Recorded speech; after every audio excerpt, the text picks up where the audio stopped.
एक समय की बात है। एक छोटे से गांव में दो बहनें रहती थी, रीना और सीमा। रीना बड़ी बहन थी।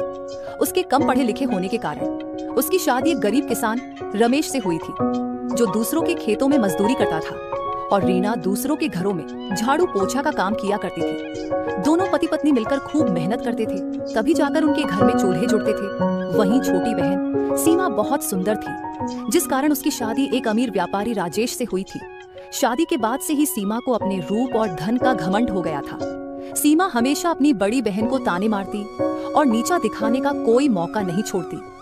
जब भी रीना उसके घर जाती, सीमा की बातें उसके दिल को छलनी कर देती।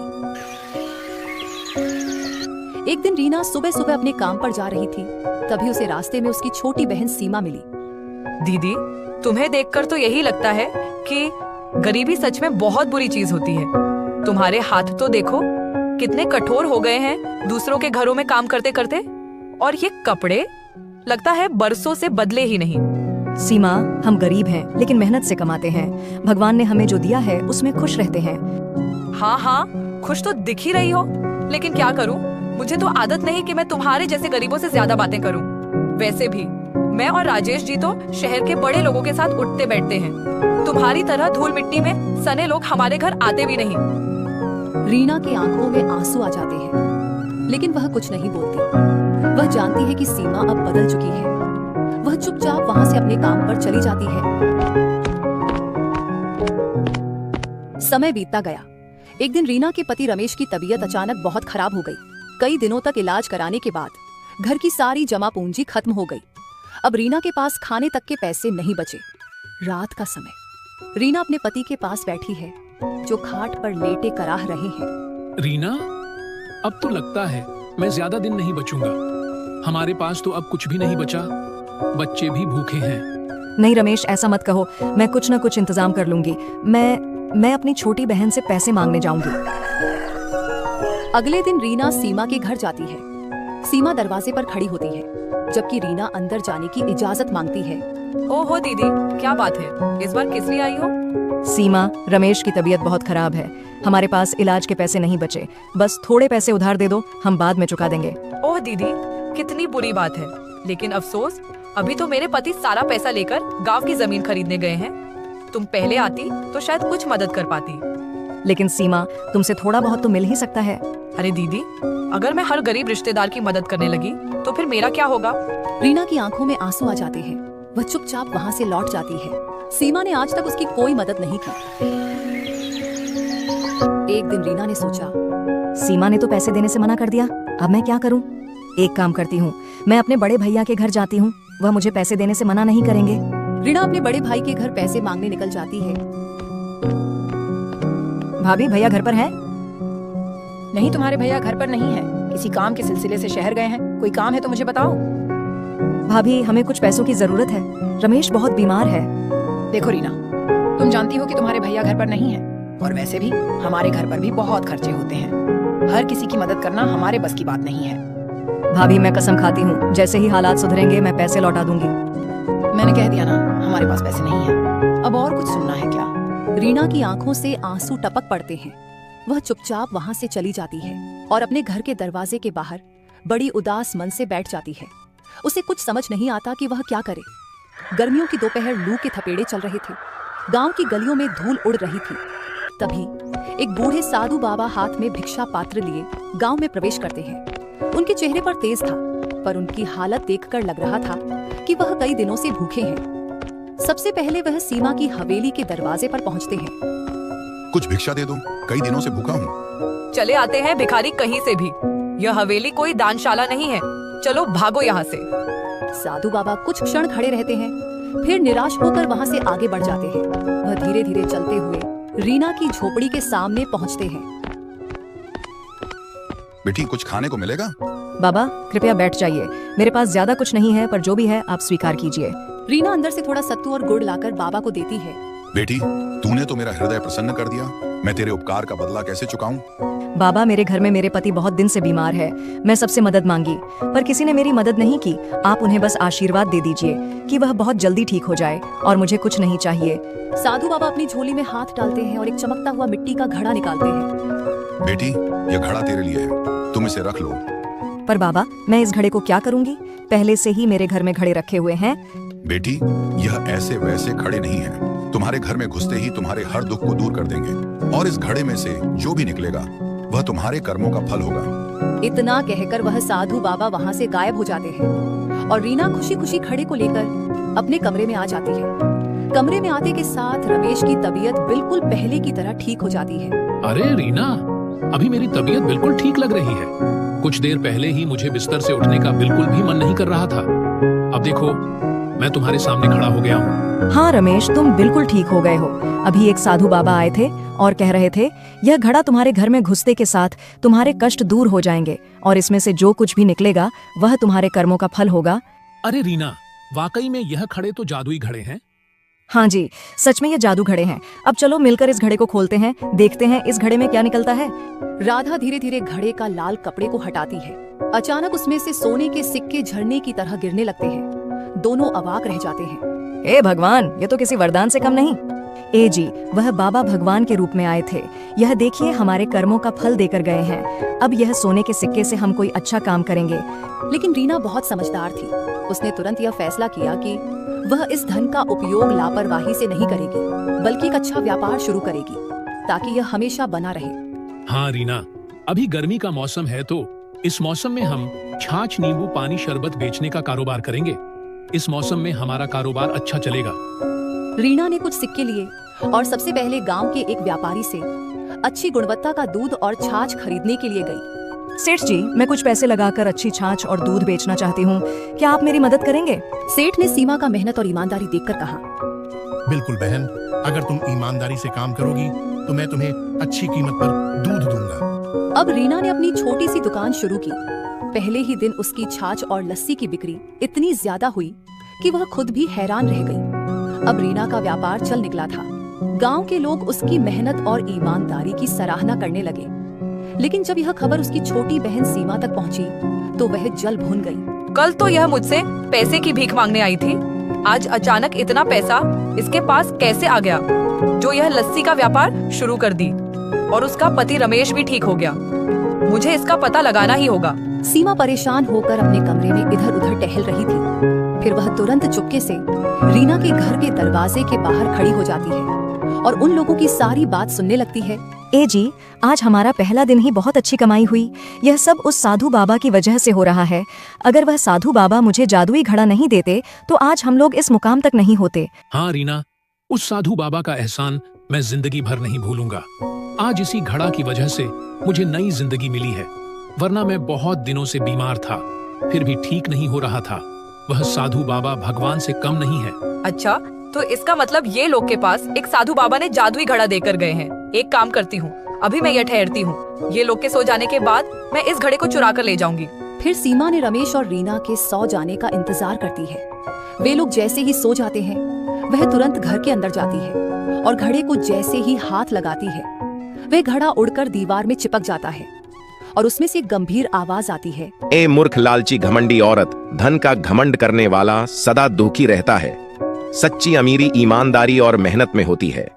अगर तूने अपनी बुरी सोच नहीं बदली तो यह घमंड तुझे बर्बाद कर देगा। ये सुनते ही सीमा के हाथ पैर कांपने लगे और वह तुरंत ही घड़े को छोड़कर वहां से भाग गई और यह बात उसने किसी को नहीं बताई। अगले दिन सीमा ने अपने खास नौकर रामलाल को बुलाया। रामलाल, यह रीना की दुकान बहुत तेजी से चल रही है और मैं इसे बिल्कुल बर्दाश्त नहीं कर सकती। मुझे कोई ऐसा तरीका बताओ जिससे उसकी दुकान बर्बाद हो जाए। रामलाल थोड़ा सोचकर बोला, मालकिन, अगर लोगों को लगने लगे कि उसकी छाछ गंदे पानी से बनते हैं तो उसकी दुकान अपने आप बंद हो जाएगी। तू सच कह रहा है। अगर लोग ही उसकी दुकान पर आना बंद कर देंगे तो वह खुद ही गरीब बन जाएगी। लेकिन यह काम हमें चालाकी से करना होगा। अगले ही दिन सीमा ने अपने कुछ नौकरों और गांव के कुछ चालाक लोगों को पैसे देकर एक योजना बनाई। उन लोगों को रीना की दुकान पर जाकर छाछ पीनी थी और फिर जोर जोर से यह कहना था कि छाछ में गंदगी मिली हुई है। सुबह सुबह रीना ने अपनी दुकान खोली। ग्राहक धीरे धीरे आने लगे।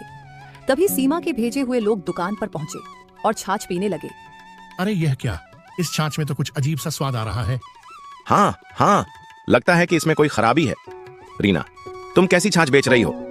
दुकान पर खड़े अन्य ग्राहक चौंक गए। वे भी आपस में कानाफूसी करने लगे।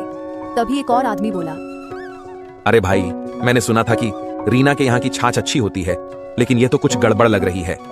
भाइयों, मेरी छाछ में कोई खराबी नहीं है। अगर किसी को यकीन न हो तो मैं अभी और छाछ निकाल कर पिलाती हूँ। लेकिन सीमा के लोग तो पहले से ही अफवाह फैलाने आए थे। वे वहां से चिल्लाते हुए चले गए। भाइयों, ध्यान रखना, रीना की छाछ में गड़बड़ है, कोई इसे मत पीना। गांव के बाकी लोग भी थोड़ा डर गए। धीरे धीरे रीना की दुकान पर भीड़ कम होने लगी। शाम तक रीना के पास बहुत कम ग्राहक आए। वह समझ गई कि कोई जानबूझकर अफवाह फैला रहा है, लेकिन वह चुपचाप बैठने वालों में से नहीं थी। उसने एक योजना बनाई। अगले दिन वह खुद ही गांव के लोगों के घर घर जाकर अपनी छाछ देने लगी। उसने लोगों से कहा, बिना पैसे दिए मेरी छाछ को पीकर देखो। अगर तुम्हें कुछ भी गलत लगे तो मुझसे कहो। गांव वालों ने छाछ पी और पाया कि वह बहुत ही स्वादिष्ट और ताजी थी। अब लोगों को समझ आने लगा कि कोई साजिश हो रही है। इसी बीच गांव के कुछ लोगों ने देखा कि वही लोग जो कल रीना की छाछ को खराब बता रहे थे, सीमा के घर से पैसे लेकर निकल रहे थे। बात फैलते देर नहीं लगी। एक बुजुर्ग गांव वाले ने रीना से कहा, बिटिया, हमें माफ कर दो। हमने बिना सोचे समझे अफवाहों पर भरोसा कर लिया, लेकिन अब हम समझ गए हैं कि यह सब तुम्हें बर्बाद करने के लिए किया गया था। अब गांव के लोग फिर से रीना की दुकान पर आने लगे। उसकी मेहनत और ईमानदारी ने सबका विश्वास फिर से जीत लिया। जब सीमा को पता चला तो वह और भी गुस्से से भर गई। रीना की मेहनत और ईमानदारी ने गांव वालों का विश्वास फिर से जीत लिया था। उसकी दुकान पहले की तरह ही चलने लगी थी। लेकिन यह सब देखकर सीमा का खून खौल रहा था। इस औरत ने फिर से सबका भरोसा जीत लिया, लेकिन इस बार मैं ऐसा काम करूंगी कि ये दोबारा उठ ही न सके। उसने अपने नौकर रामलाल को बुलाया और उसके कान में कुछ फुसफुसाया। लेकिन मालकिन, ये तो बहुत खतरनाक होगा। बस वही तो चाहिए। इस बार रीना का नाम और काम दोनों खत्म हो जाएगा। इस बार हमें ऐसी चाल चलनी होगी कि रीना कभी दोबारा व्यापार न कर पाए। मालकिन, पिछले बार भी पकड़े पकड़े बचे थे। अगर इस बार भी कोई हमें देख ले तो? जो इस बार हमें कोई नहीं पकड़ेगा। सुनो, तुम दोनों आज रात रीना की दुकान में आग लगा दोगे। जब दुकान जलकर राख हो जाएगी तो उसका सारा धंधा खत्म हो जाएगा। लेकिन मालकिन, अगर हमें कोई देख ले? अरे मूर्ख, हम इसे ऐसे अंजाम देंगे कि किसी को शक भी ना हो। तुम दोनों चेहरों को कपड़े से ढककर जाना और आग लगाने के बाद तुरंत भाग आना। कोई सबूत मत छोड़ना। आधी रात का समय था। पूरा गांव सो रहा था। रामलाल और गोपी अपने चेहरों पर काले कपड़े बांधकर चुपके से रीना की दुकान के पास पहुंचे। गोपी ने दुकान के चारों ओर मिट्टी के तेल छिड़का और फिर रामलाल ने माचिस जलाई। जैसे ही आग लगी, दुकान धू धू कर जलने लगी। आग की लपटें तेज हो गई। आग की रोशनी देखकर कुछ गांव वाले जाग गए और शोर मचाने लगे। अरे रीना की दुकान जल रही है, जल्दी आओ। गांव वाले दौड़कर आए, लेकिन तब तक बहुत देर हो चुकी थी। रामलाल और गोपी अंधेरे का फायदा उठाकर भाग निकले।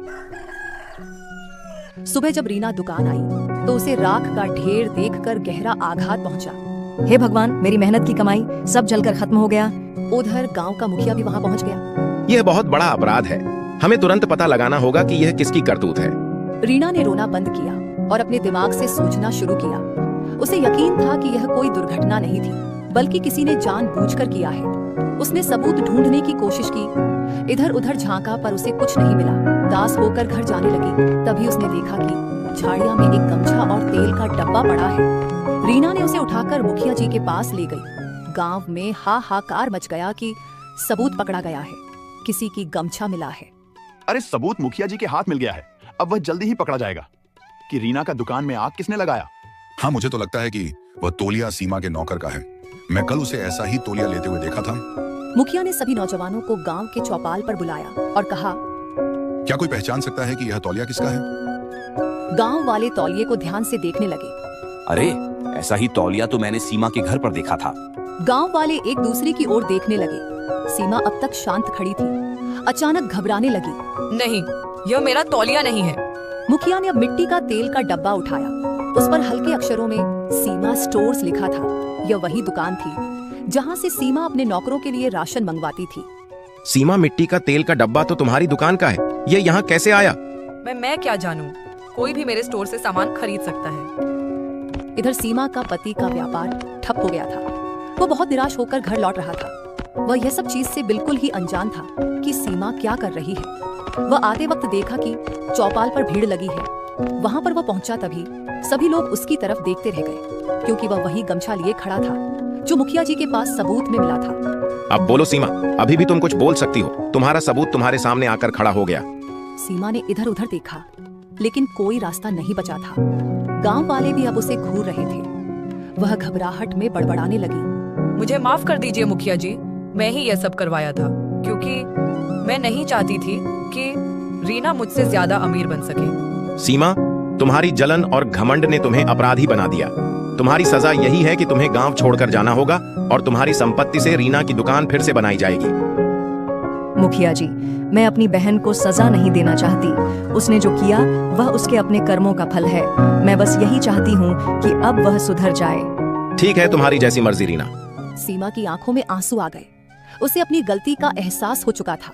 दीदी, मुझे माफ कर दो। मैंने जलन में अंधी होकर तुम्हारे साथ बहुत बुरा किया। अब मैं कुछ भी करने को तैयार हूँ, बस मुझे अपनी बहन बना रहने दो। रीना ने अपनी बहन को गले लगा लिया। गांव वालों को रीना की दरियादिली देखकर बहुत अच्छा लगा। अब सीमा को अपनी गलती का एहसास हो चुका था। रीना ने उसे अपने कारोबार में काम करने का मौका दिया। अगर तुम मेहनत से काम करोगी और ईमानदारी से चलोगी तो तुम्हें भी सफलता मिलेगी, लेकिन अगर फिर से कोई चालाकी की तो मैं तुम्हें कभी माफ नहीं करूंगी। सीमा ने शर्मिंदगी से सर हिला दिया और फिर दोनों बहनें खुशी खुशी अपने कारोबार में लग गई। ये कहानी हमें सिखाती है कि मेहनत और ईमानदारी ही असली सफलता की कुंजी होती है। जलन और धोखा हमेशा बुरे परिणाम लाता है।